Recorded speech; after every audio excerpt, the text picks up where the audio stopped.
Dobro večer. Ova je naša prva emisija во оваа година. Годинава има некои мали програмски измени. Имено, нема повеќе во овој термин да ја гледате емисијата од областа на културата Клепсидра, туку секој вторник во 20 часот и 35 минути ќе оди емисијата Актуелна, оваа наша емисија. Во исто време, ние се потрудивме да обезбедиме соработка со другите југословенски телевизиски студија, така што еднаш месечно ќе направиме избор од најдобрите остварувања од документарните програми на другите студија. Сакаме да ви дадеме можност да видите што во Југославија во еден момент е најактуелно, најзначајно и се разбира телевизиски најдобро направено. Ние пак од своја страна ќе се трудиме да офатиме што позначени, поважни, поактуелни проблеми од животот околу нас. Нашиот прв вечерашен прилог се однесува на прометот со лекови. Тоа е една многу широка, комплексна област. Ние меѓутоа се задрживме само на прометот на лекови во скопските аптеки.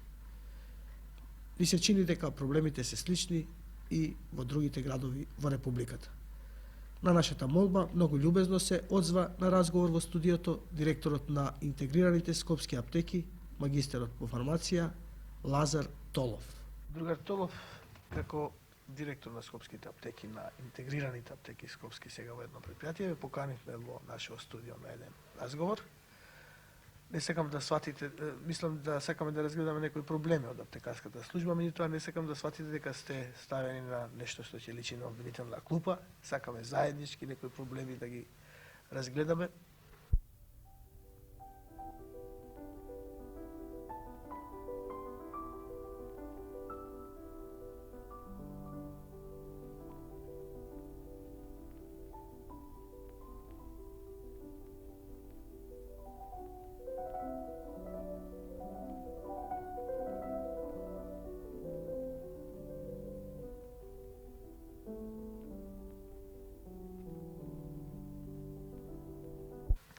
Јас би почнал со, би рекол, една диспропорција во цените. Имено се знае дека производителите на лекови имаат одредени цени за лековите што ги произведуваат, фиксни цени, а во исто време поради девалвации, поради увозни сировини, поради поскапувањето на сировините се поскапени, лековите исти цени, и тие не можат на пазарот да продаваат со оние исти цени со кои досега поминувале.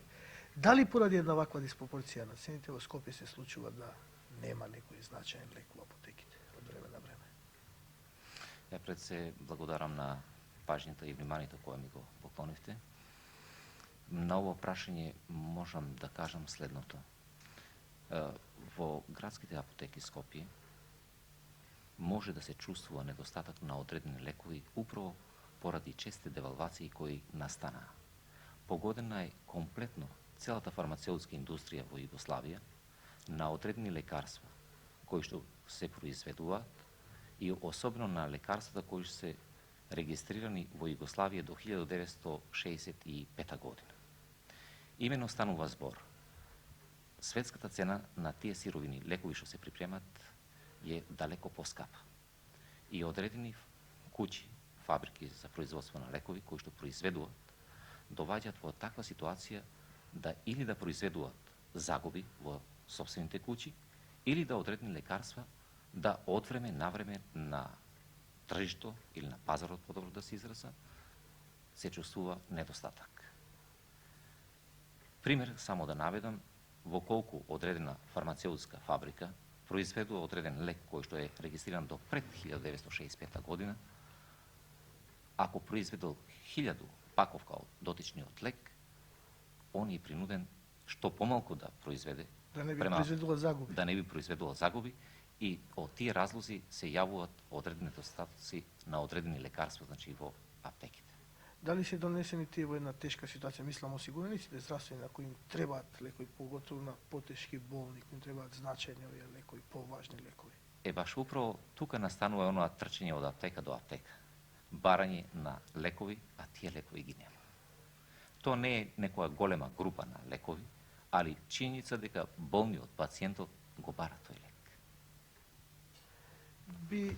Сега би поставив друго, едно поинакво прашање. Во Скопје, скоро во сите апотеки, можат без рецепт да се купат скоро сите лекови. исто ние го констатиравме, тоа проверивме. Многу мал еден број на лекови кои не можат без рецепт да се купат. Од тоа доаѓа од многу причини. Само ја би навел само една, например, за да се прегледа човек при лекар од општа практика, треба да изгуби 2 дена. А ако се работи за некој помало заболување, тој полесно се одлучува да иде во аптека да купи некој лек што знае дека евентуално ќе му помогне. Меѓутоа, стручњаците сметаат дека купувањето на лекови без рецепт носи со себе известни опасности. Па јас би ве замолил пред да поминеме на ова прашање, да го коментирате, да го чуеме разговорот што недавно ја го снимив со професорот на Медицинскиот факултет во Скопје по фармакологија, професор Нико Диевич, да го чуеме неговото мислење, па потоа да го коментирате ова прашање. Режија, ве молам филм.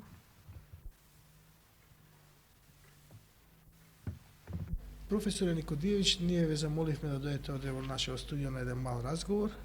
Се работи по наше мислење за едно сериозно прашање, важно прашање.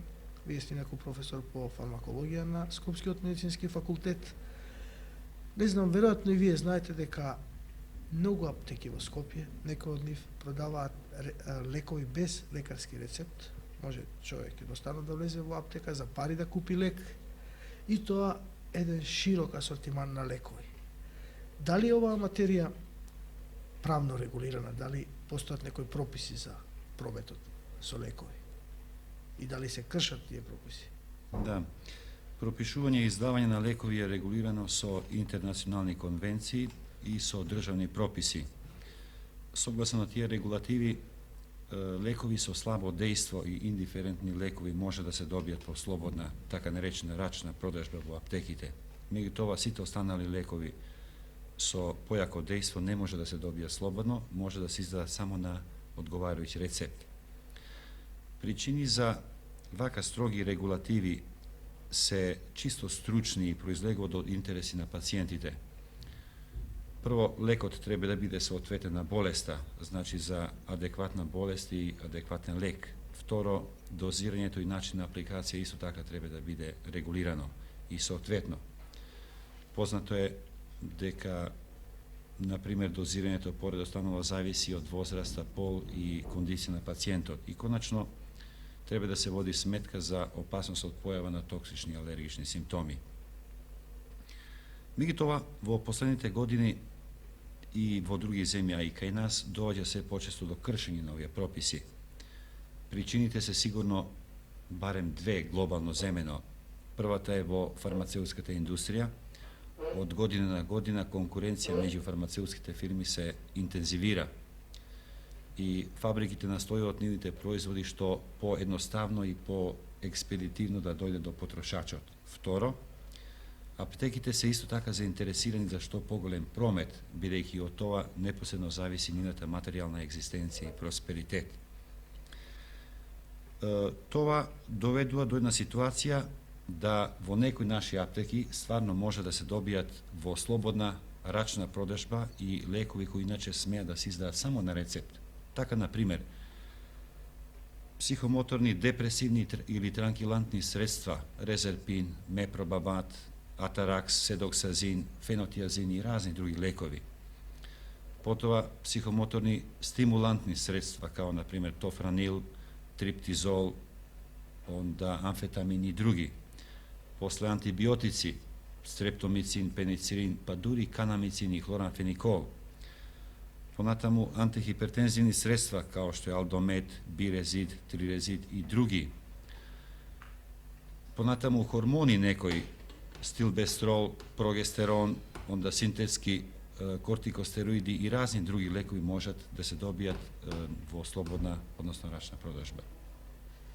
Веројатно дека од медицински, мислам, од тој стручен аспект, вие сте врвен стручњак во својата област, постојат опасности од издавање на лекови на ваков начин и понатаму и од употреба, без лекарски рецепт, без контрола лекарска, сигурно постојат опасности. Да, постојат опасности. Тие се разноврстни, јас би покушал да ги категоризирам во 4 групи. Во прва група би биле опасности од несоодветно и неефикасно лекување. Ако лек и лекување ординира нестручно лице, некомпетентно, онда sigurno da ne može da postoji dostатъчна garancija za svrsishodno lekuvanje. Втора група на опасности е појава на инкомпатибилност или синергизам. Заправо, познато е да некои лекови, ако се земат во исто време, можат меѓусобно да си го поништат дејството. Други пак лекови, исто така, ако се земат во исто време, може да предизвикат потенцирање, било на тераписко дејство, било на токсично дејство со сите своји последици. Во трета група би ги ставил опасности од појава на резистентни соеви на микроорганизми. Познато наиме да при несврсисходно, нестручно ординирање, особено на антибиотици, доваѓа и може да дојде до појава на резистентни клици кои што утре нема да реагират на дотичниот лек. И конечно во четврта категорија би ги ставил опасности од појава на алергични и токсични симптоми кои што на жалост во последно време се све почести. Алергични симптоми, особено при употреба на разни масти, антибиотички масти, и токсични симптоми, било акутни, било хронични, оштетување на одредени органи и функции во човешкиот организам, вклучително и појава на навика и токсикоманија. Тоа се особено приметува при неконтролирано ординирање на разни групи на лекови со сите своји можни последици, почнувајќи од оштетување на отделни органи, као што е оштетување на бубрези, црниот дроб, онда на желудечно-цревниот тракт и други органи или функции, до комплексно оштетување на целиот човешки организам, акутно или хронично. Према тоа, мислам дека е излез од таа ситуација ригорозно спазување на постојните прописи, од една страна, од друга страна, адекватна контрола на надлежните органи на власт. Професоре, сакав да ве запрашам пред малку, може ли да се заклучи дека употребата и купувањето лекови без рецепт може да донесе повеќе штети отколку корисна, евентуална корист на пациентот? Може. Мислам глобално гледајќи во. Глобално, да, макар да некој пат човек погоди само иницијативно, Да. или врз база на совет од познаник или пријател купи некој лек и онда му тоа Во добро моментот. делува во моментот. Али глобално земно мислам дека Широко посматрано. може да биде поголема штета отколку корист. Благодарам. Може. Вие го чувте и го видовте, мислам, овој разговор.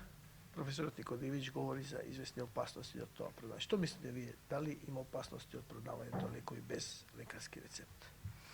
Секако дека со професор Никодевиќ се сложуваме, а тоа исто нас не образува од позитивни законски прописи, каде што група на лекови можат да се издаваат без рецепт, така наречено на рачна услуга. Тие се лекови кои што нема таква опасност за болните да ги употребуваат. Меѓутоа, има лекови кои што изричито мора да бидат препишени на рецепти. Тие лекови може да ги поделиме во две групи.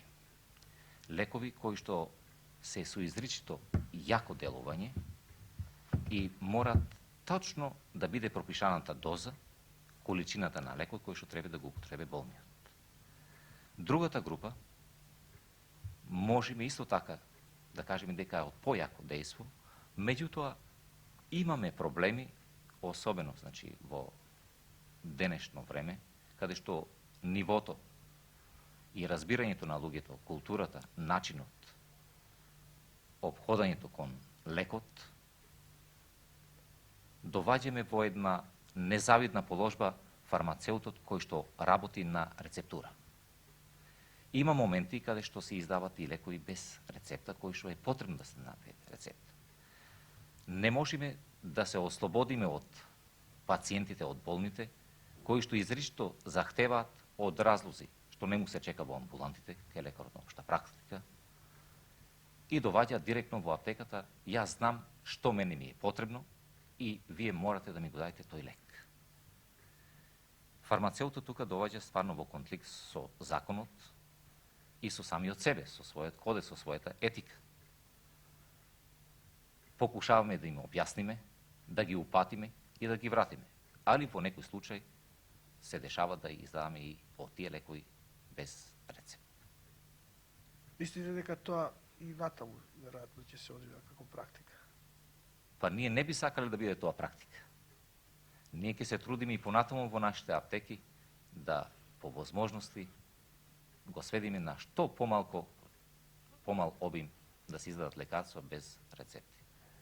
Билетолов нам неодамна во студиото ни се јави по телефон, потоа ние отидовме таму, го снимивме, еден лекар, се вика доктор Зоран Лазаров, работи во село Зелениково, во склоп на Скопскиот здравствен дом, и вели дека во неговата практика наишол на известни, би рекол, неправилно работење од страна на аптекарите, поточно се работи за издавање на замена на одредени лекови, на помало дозирање на лекови. Тој тврди дека тоа постојано се случува во практиката. Ние исто така го снимивме него, јас би ве замолил и него да го чуеме, потоа би го коментирали тоа прашање. Ве молам, филм. Па јас како лекар од општа практика доаѓам секојдневно во контакт со пациенти и со лекарства, да се разбира. И сум дошол до заклучок дека апотеките имаат доста пропуси кои се и на штета на Комуналниот завод за социјално осигурување, а и на штета на пациентите, мислам, во поглед на лекувањето. Имам повеќе конкретни примери. Не се издаваат лекарства кои се препишани на рецептата, туку се издаваат замени без да се консултира лекарот, или што е најчест случај, се издаваат лекарства кои имаат послабо дејство од оние кои се препишани, а се разбира се и поевтини. Дали тука се работи за злоупотреба на апотеките или пак некоја небрежност, не би можел да кажам, меѓутоа со лична проверка сум дошол до констатација дека тоа е многу чест случај, речиси во сите скопски апотеки. Какви некои примери има од таа област? Па пример има многу. Например, конкретно да се изразам за еден пациент на кого му препишав пеницилин таблети од 1.000.000 единици, а се издадени таблети од 500.000 единици, што е издадена дупло помала доза, а пациентот не се лекува како што треба. Тоа е еден пример. Имаме други примери со други лекарства, исто антибиотици, уроантисептици и така натаму, каде што се издаваат дупло помали дози, а лековите се прилично скапи, што ме наведува на мисла дека се работи за една злоупотреба. Пак се оградувам, не можем да тврдам 100% дали е злоупотреба или небрежност, меѓутоа и двата случаева зборуваат за едно немање на етика кај аптекарите, бидејќи тие активно учествуваат во лечењето на пациентите, исто како и лекарот. Јас за овој проблем се обратив и до апотеките, мислам до шефовите на некои апотеки, а и до директорот на Комуналниот завод за социјално осигурување, меѓутоа не најдов на некој разбирање, беа во прашање само ветување и така. Како сте ги проверавале овие? Што ве натерало да проверите кој лекар? Па ме натерало да проверам тоа што пациентите кај мене доаѓаат, бидејќи се селани, доаѓаат директно, ми се јавуваат со лекарства кои ги добиле и со најпроста споредба гледам дека се работи за други лекарства, не за оние кои сум ги препишал. И потоа одам лично во апотеката, интервенирам, каде што во најголем број случаи аптекарите се извинуваат дека било грешка, меѓутоа има случаи каде што аптекарите дури не сакаат да разговараат со мене, иако сум јас тој што сум ги препишал лековите. Мислам се најдов на еден дрзок однос и ни малку разбирање за тој проблем. И оттаму и доаѓа таа моја мисла дека се работи за една злоупотреба. А во заводот за комунално Комуналниот завод за здравствено осигурување што ви рекла? Комуналниот завод се јавив кај советникот лекар, не знам како се ка, доктор Петровски, а и кај директорот на Комуналниот завод. Тие формално ме примија, мислам, се заблагодарија за примедбата, меѓутоа бараа да поднесам докази. Значи, не ме одбија директно, меѓутоа не најдов некој разбирање, мислам да тие као завод кој плаќа и кој треба да ги штити осигурениците као такви, да превземе на акции и да види дали тоа точно. Може ли заводот лесно да направи такви проверки? Заводот може многу лесно да направи таква проверка, доволно е да се земат тие рецепти кои јас ги посочив, мислам од мојата пракса, а такви има многу. Не е само од оваа амбуланта, меѓутоа лекарите, бидејќи се претрпани со работи со пациенти, немаат време да вршат проверки, кој што сторив јас. Кој би се сторила на најпроста проверка од лаик, би се увериле дека не се издаваат оние лекарства кои се препишани на рецепти, туку се издаваат други лекарства кои се помали по и помали и поевтини се разбира.